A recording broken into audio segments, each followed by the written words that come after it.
during the talk. So Luke chapter 5 and verse 27. After this, that's after Jesus just healed a paralyzed man and astonished everybody. Jesus went out and saw a tax collector named Levi sitting at the tax booth. And he said to him, "Follow me." And leaving everything, he rose and followed him.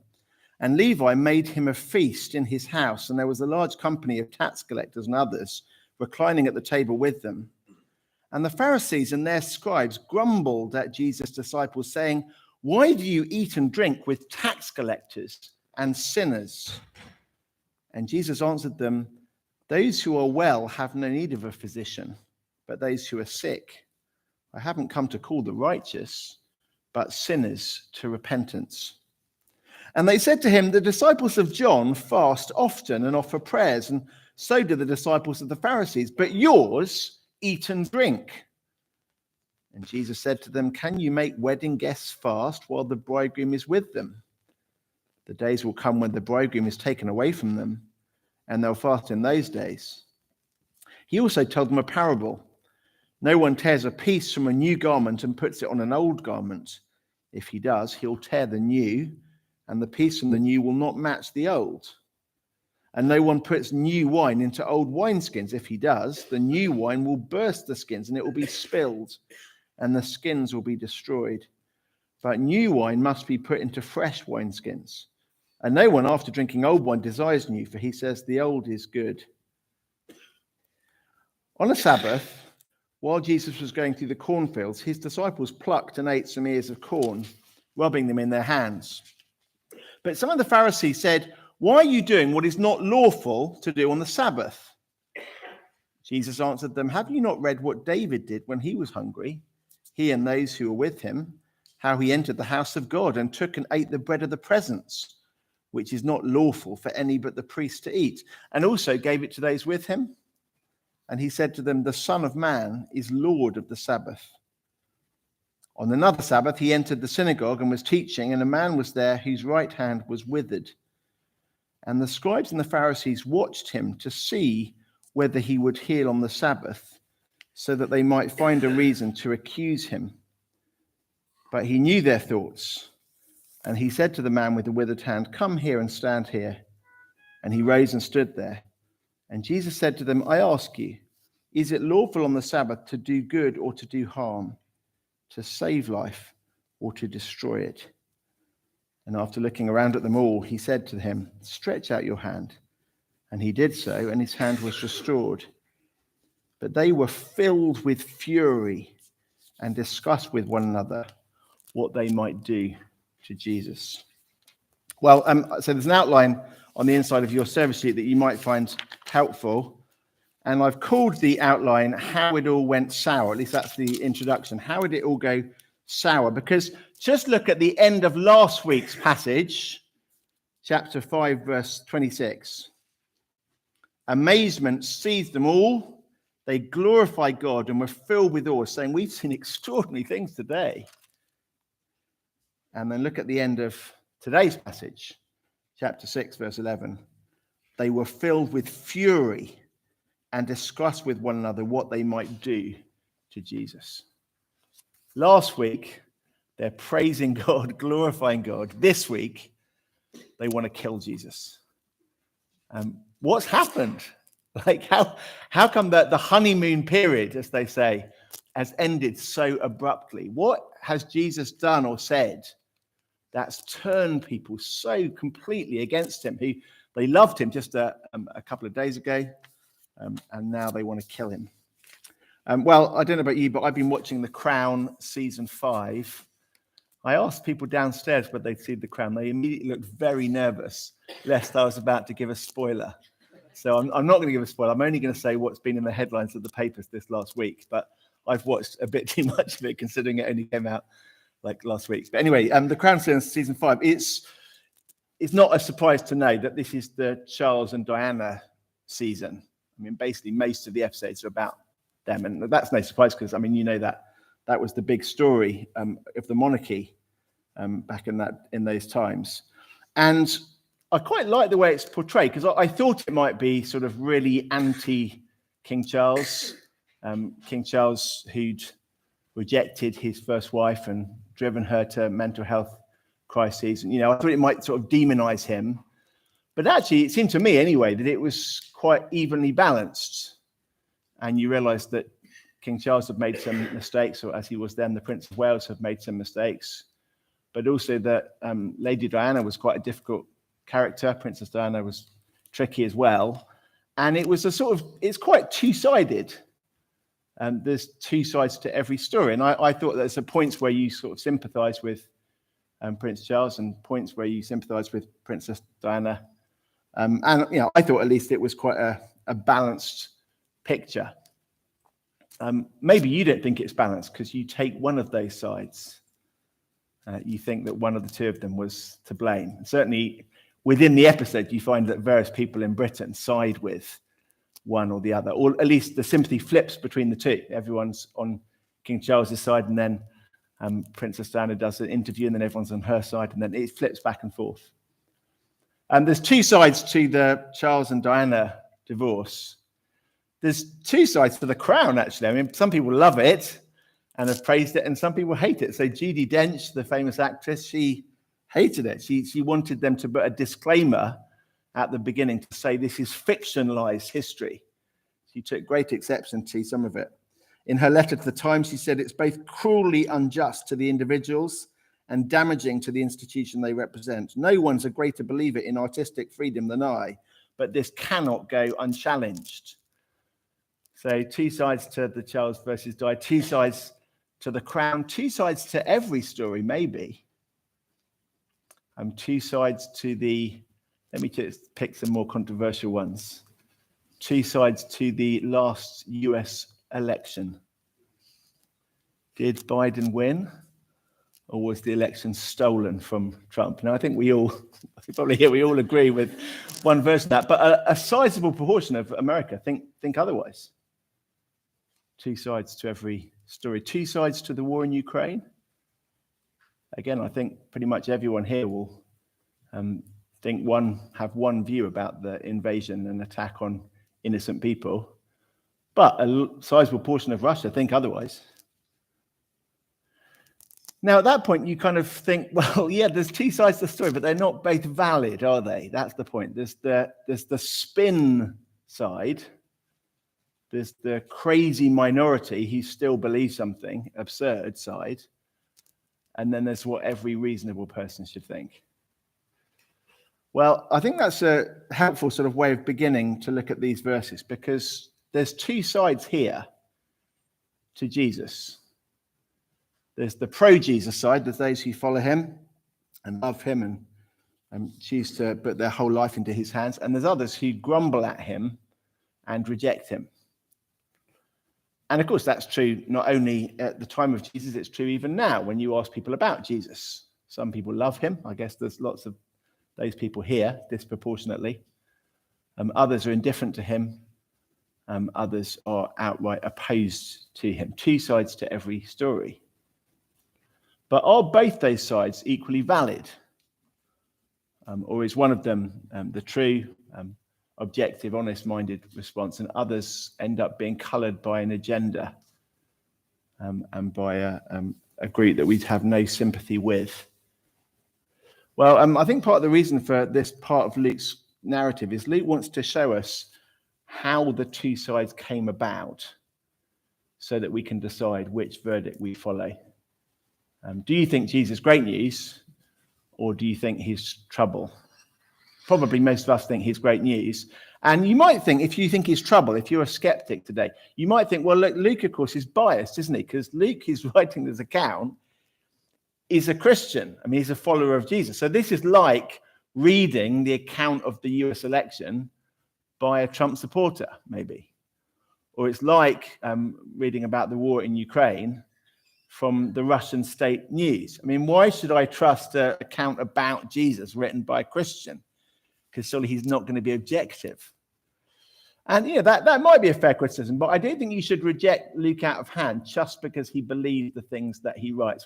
Whenever people make this objection to me, they say you can't trust the Bible because it's written by Christians. I always say you can't trust medical textbooks because they're written by doctors. The doctors who write these medical textbooks, they believe them. Sure, I mean, Luke does believe it. That doesn't by itself mean he's biased or dishonest. We just got to look at his reasons why. What reasons does Luke give us for Jesus' credibility? And what reasons does he have to be suspicious of those who reject him? So I've just got 2 points, and there.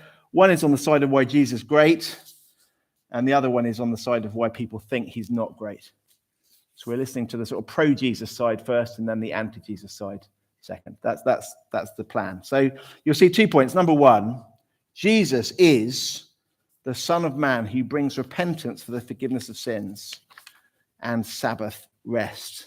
It's quite a big mouthful, but I'm going to go through it in stages. Jesus is the Son of Man who brings repentance for the forgiveness of sins and Sabbath rest. This passage tells us who Jesus is, and it tells us what he's come to do. Well, the biggest bombshell that Jesus has dropped so far about who he is comes from this title, he is the Son of Man.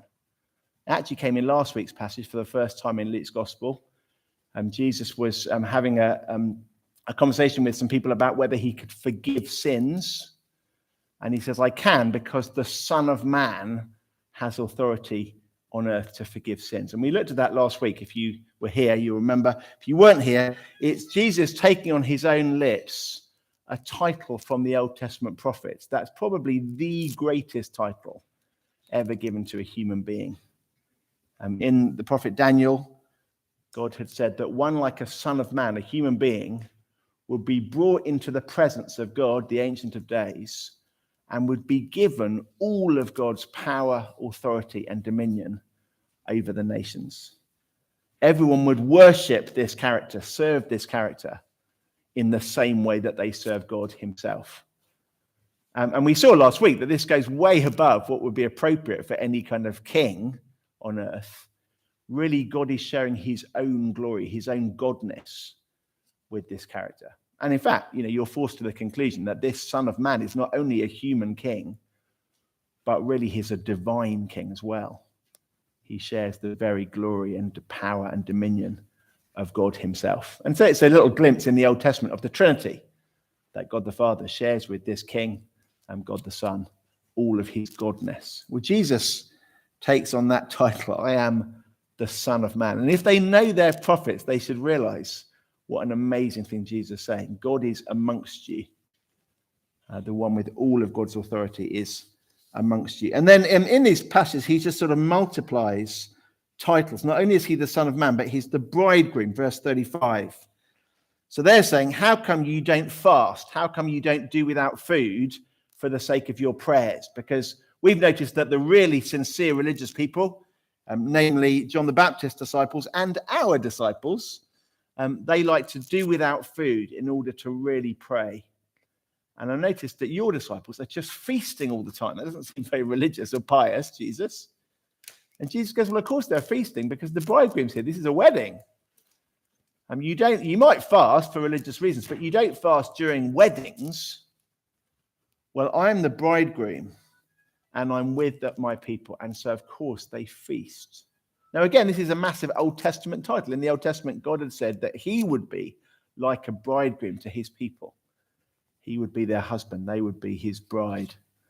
So Jesus, again, is effectively saying, I am God, come to be in relationship with my people. Of course, people are rejoicing.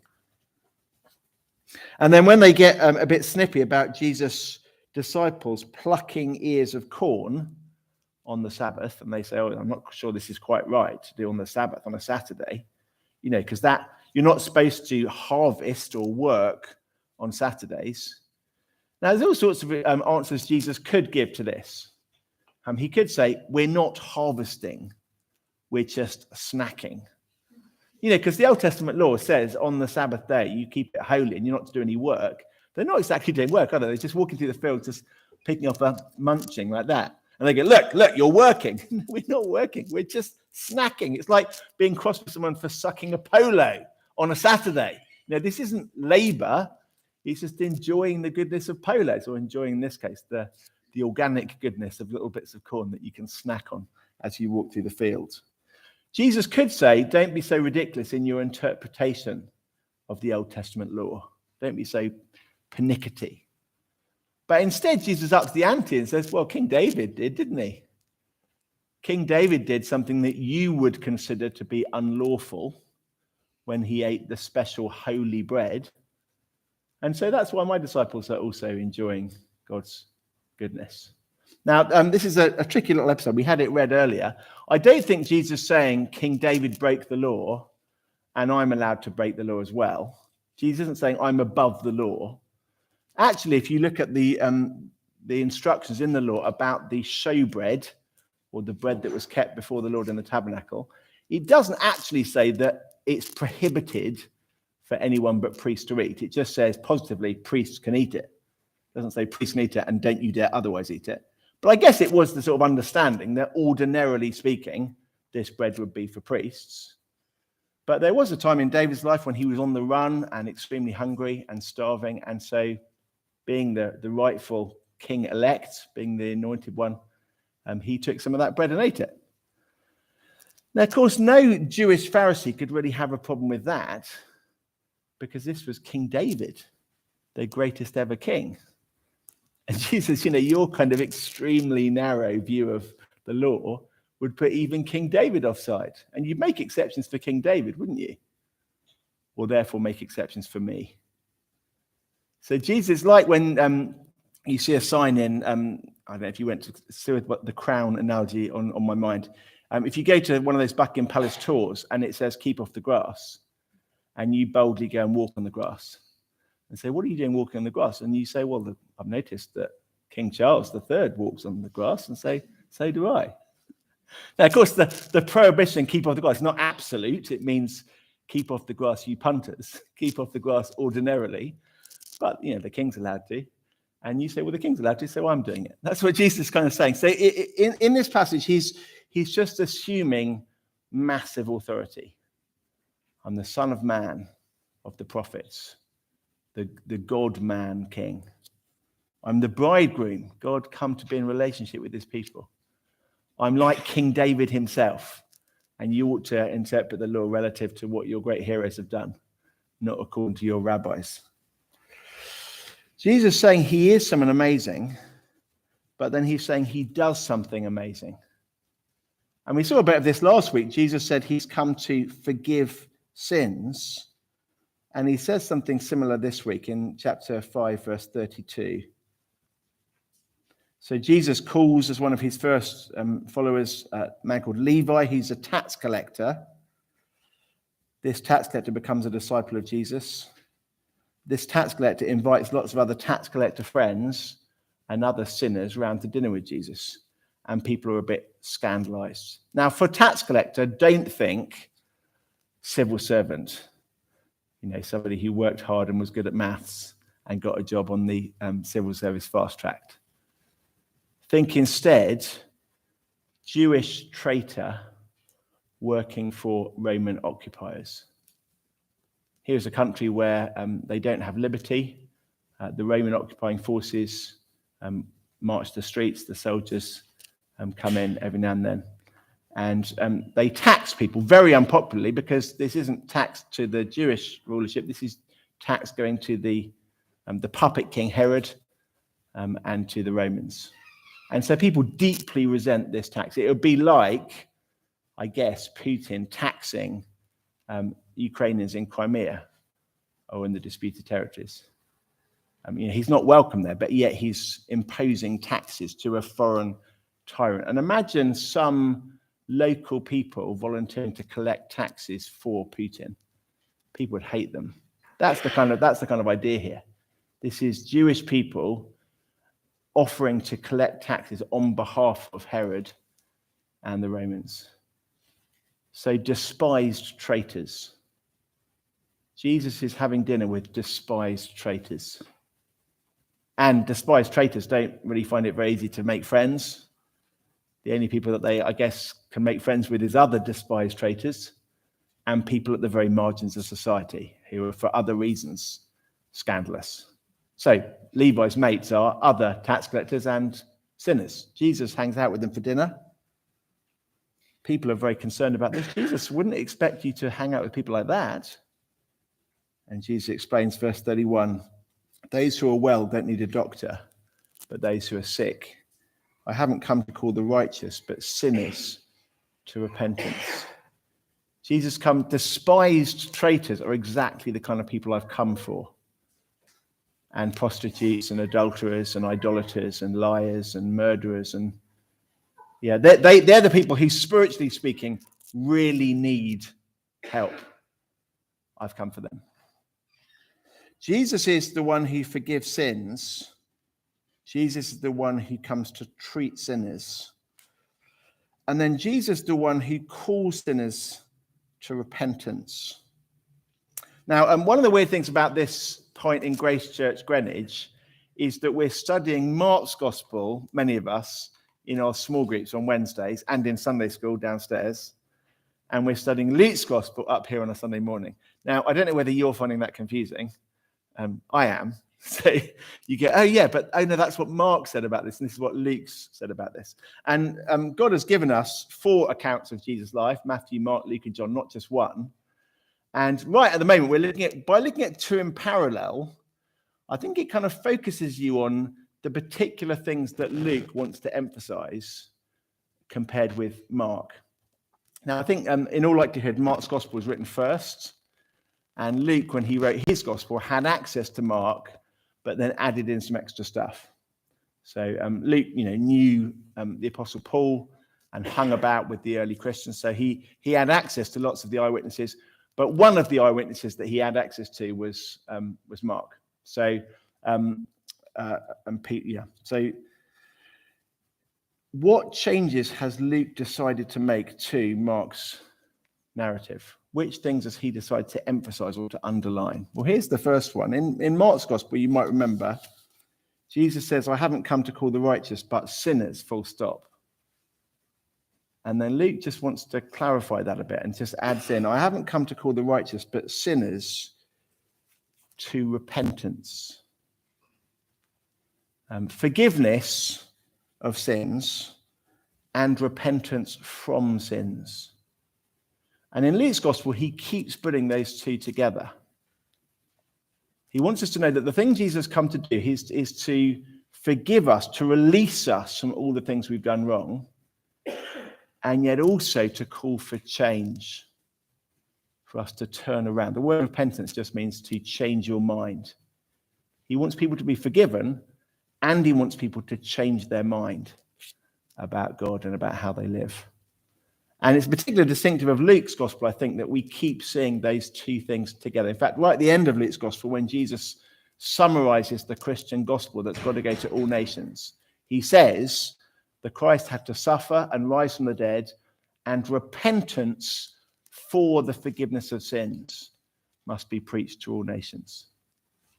That's what Jesus come to do. He's the King, the bridegroom, the Son of Man. He's come to bring repentance for the forgiveness of sins. Tax collectors can be forgiven, but tax collectors have got to change. Murderers can be forgiven. Murderers have got to change.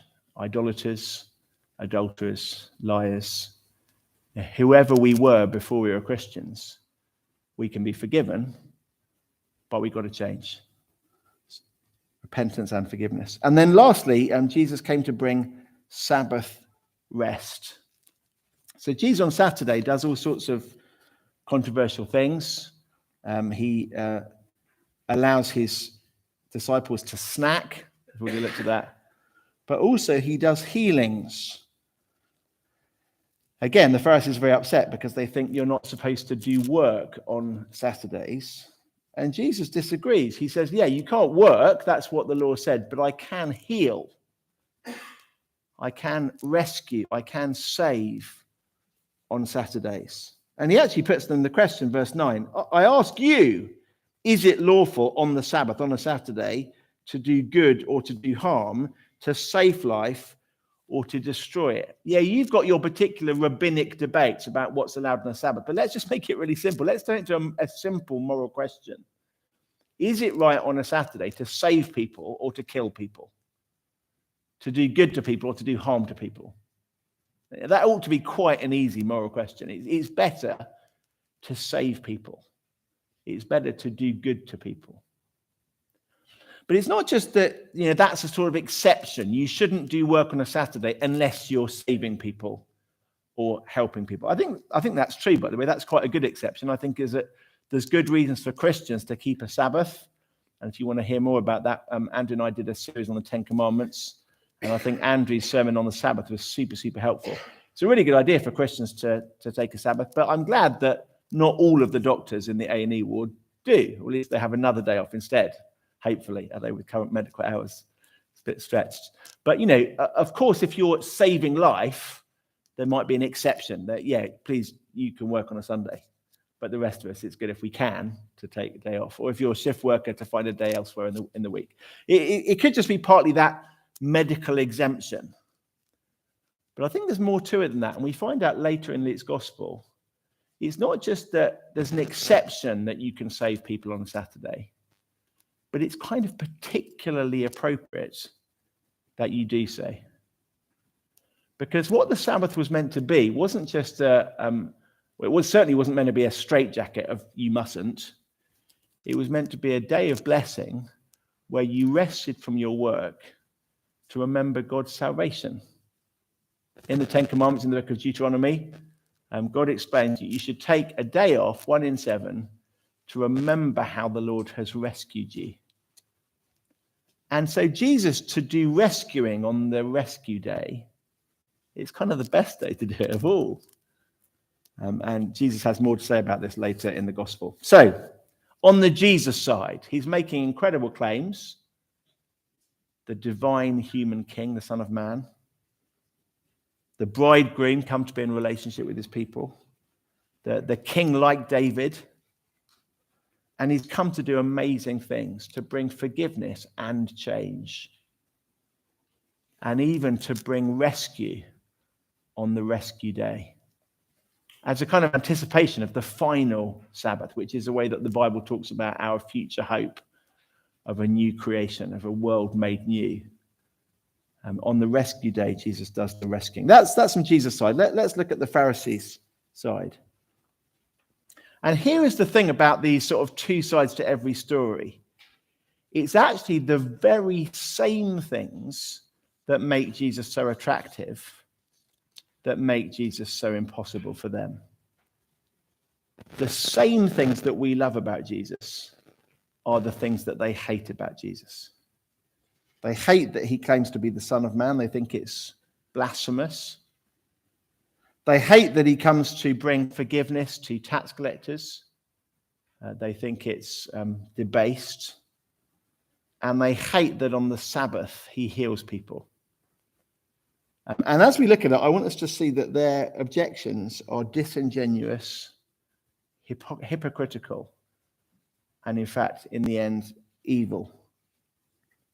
So let's look at them in turn. Those same things. Well, they grumble at Jesus' friendship with tax collectors and sinners because, well, why do you think they do? Why do you think they've got a problem with Jesus offering forgiveness to people and repentance to people? Why would you have a problem with that? And as you look at the passage, there's various clues. It might just be they're surprised at the company he keeps. Like if I spent all of my spare time with, I don't know how you'd find them in London, but a bunch of pro-Putin war in Ukraine supporters. And it turns out that was, my dinner parties was mostly those kind of people. You'd be a bit surprised, probably, and you'd be asking questions. So it might just be, this is a valid question to ask Jesus. It might be that it's just Jesus too radical and too new.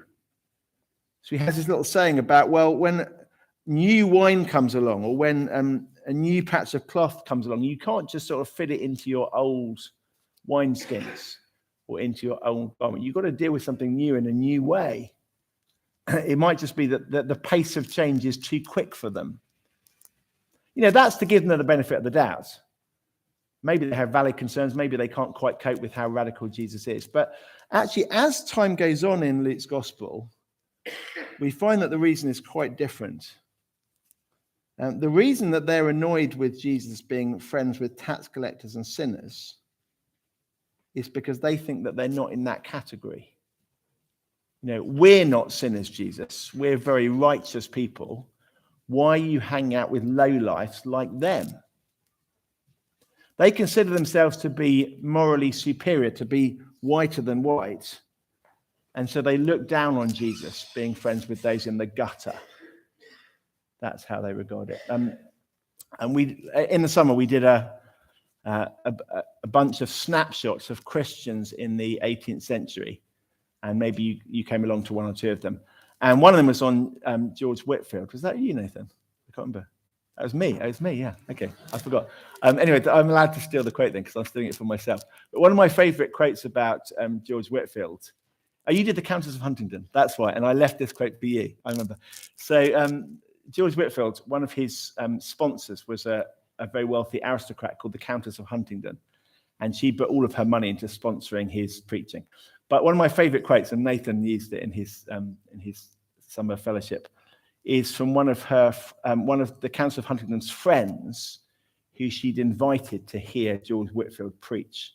And this friend was the Duchess of Buckingham, who lived in what is now Buckingham Palace. Everything today is about the crown. But anyway, and she writes to the Countess of Huntingdon saying, "I thank your ladyship for your invitation to attend the Methodist preachers. Their doctrines are most repulsive, being strongly tinctured with impertinence in their perpetual endeavour to level all rank and do away with all distinction. It's a monstrous thing to be told that your heart is as wicked as the common wretches that crawl on the ground. And I must say, I'm surprised that your ladyship would entertain such ideas so much at variance with good breeding." I love that quote. It's like it is the snootiest letter ever received. But what she's saying is, I despise Methodism because it's preaching to people in the gutter, sinners, social outcasts, tax collectors. And I certainly do not need that, being a duchess. That's the kind of extreme snootiness that I think the Pharisees are guilty of. Because again and again in the gospel, we find in Luke's gospel these two groups, the tax collectors and sinners who love Jesus and the Pharisees who hate him. And I put the references there. You see, they keep going head to head in chapter 7, in chapter 15, in chapter 18. And as it goes on, it becomes clear that the Pharisees, they considered themselves to be healthy. Jesus says the healthy don't need a doctor, but only the sick.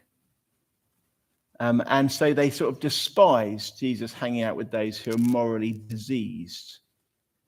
But the irony is they're just blind to their own sicknesses and their own moral diseases. They end up being hypocrites.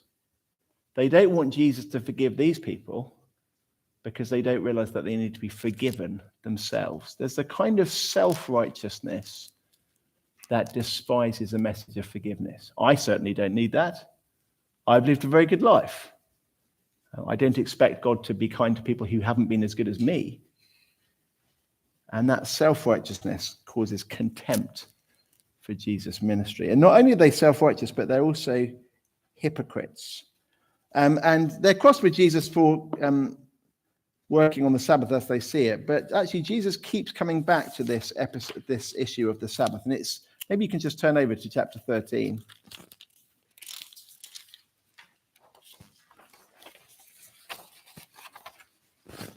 In chapter 13, verse 14, Jesus again heals a woman on the Sabbath and people glorify God. But the ruler of the synagogue, indignant because Jesus healed on the Sabbath, said to the people, "There are 6 days in which work ought to be done. Come on those days and be healed, not on the Sabbath day." And the Lord answered him, "You hypocrites, doesn't each of you on the Sabbath untie his ox or donkey from the manger and lead it away to water it?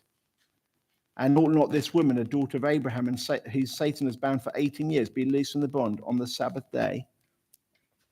I think we've got Gerald here today. He's a vet. Where's Gerald? Somewhere. You're in the room. Does your veterinary surgery open on Sundays for emergencies? Yeah, okay. So, I mean, we look after even animals on Sundays, on Saturdays. Jesus goes, yeah, rightly so. and you won't let me help a woman, a daughter of Abraham on a Saturday? Like, what hypocrisy is this? That you care about your chihuahuas, and I suppose in those days it probably wasn't small animals, was it? It was, you care about your sheep or your cows, your oxen, but I'm not allowed to care about a woman? Hypocrites. And you think, okay, by then they take the stinging rebuke. But it turns out that they still don't get it. Chapter 14, verse 1. One Sabbath, when he went to dine at the house of a ruler of the Pharisees, guess they're happier with that than him hanging out with tax collectors and sinners. At least now Jesus having a dinner party with one of them. But they were watching him carefully, and behold, there was a man before him who had dropsy, particular medical condition. And Jesus responded to the lawyers and Pharisees saying, is it lawful to heal on the Sabbath or not? It's the same question he asked in chapter 6, and they still can't answer it. He took him and healed him and sent him away. And he said to them, which of you, having a son or an oxen that's fallen to a well on a Sabbath day, will not immediately pull him out? And they could not reply to these things. You see, it looks all so high-minded, doesn't it? We're very careful, Jesus, about the Sabbath commandment. And Jesus goes, no, you're not. You're just complete hypocrites. You help your animals on Saturdays, and I can't help people on Saturdays. And they won't learn the lesson. And this ought to be the simplest of all moral questions. Tell me this, is it better on Saturdays to do good or to do harm?